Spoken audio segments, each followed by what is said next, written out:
My name is David Boone. I'm born and raised here in Louisville. I work at Miranda Construction.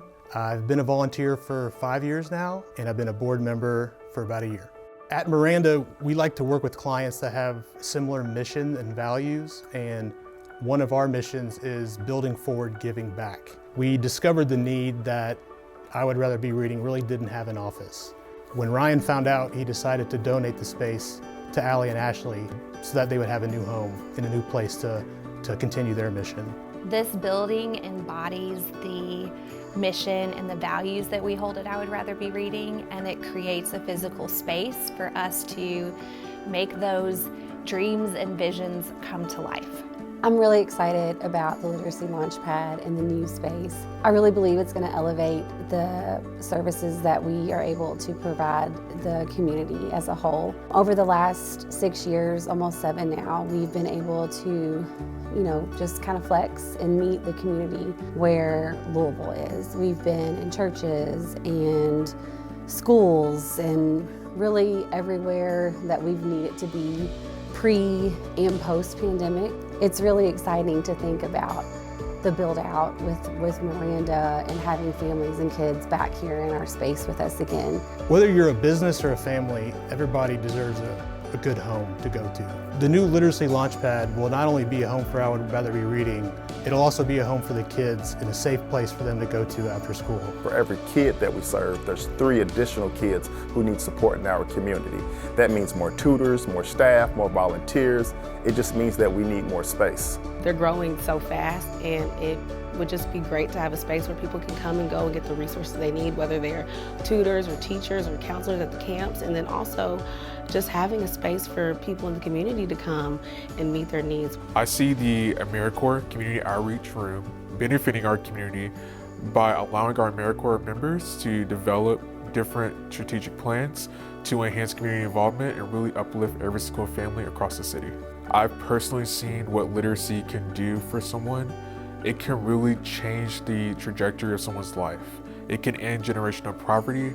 It can not only get you a good paying job, but it can truly set milestones for generations to come.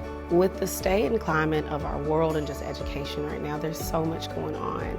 And I think what really is taking a big hit is literacy and social emotional development. And IWRBR provides the resources and the support where they can get one-on-one tutoring, where they can get trauma-informed and social emotional practices to help get them through their day, and also just have a safe place and a safe space to learn and develop and grow and be a part of a community.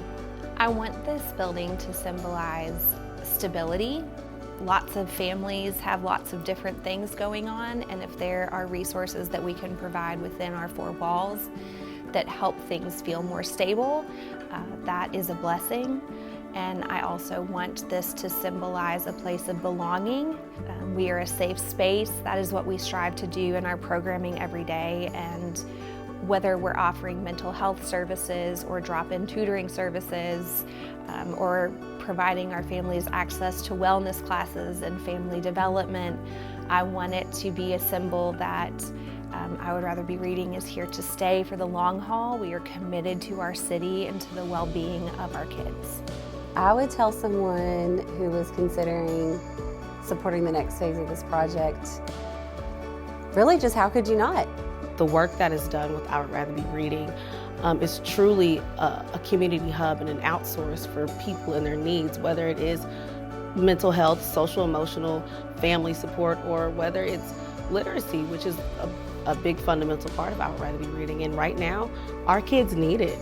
As a teacher, they come to me and I see how the discrepancies and I see the disparities that are present. And an organization like IWRBR really does provide a home for all the things that are needed to help grow our kids and help give them meaningful experiences. Without the community, then we wouldn't have been able to do it. Whether it was from volunteers, whether it was the staff, whether it was committees, whether it was the leadership. It took us having a community inside the community to be able to achieve the project that we had at hand, because we were a community and our missions and values kind of all came together. And then we was able to do it in such a short amount of time with a great enthusiasm, with great passion, And I think it just starts from the head. If you don't see it, you can't be it. To someone who's thinking about donating to a Literacy Launchpad, I would say please reach out. If you're not sure how to get involved, I would say reach out to someone who already is. And if you don't know how to get started, visit our website. If you don't know, the first step, or you've never done this before, just ask a friend, go to our programs page. I would say email us, call us. We can walk you through, and there's never too little or too much. Every little bit counts, and our kids need it, and your support is appreciated.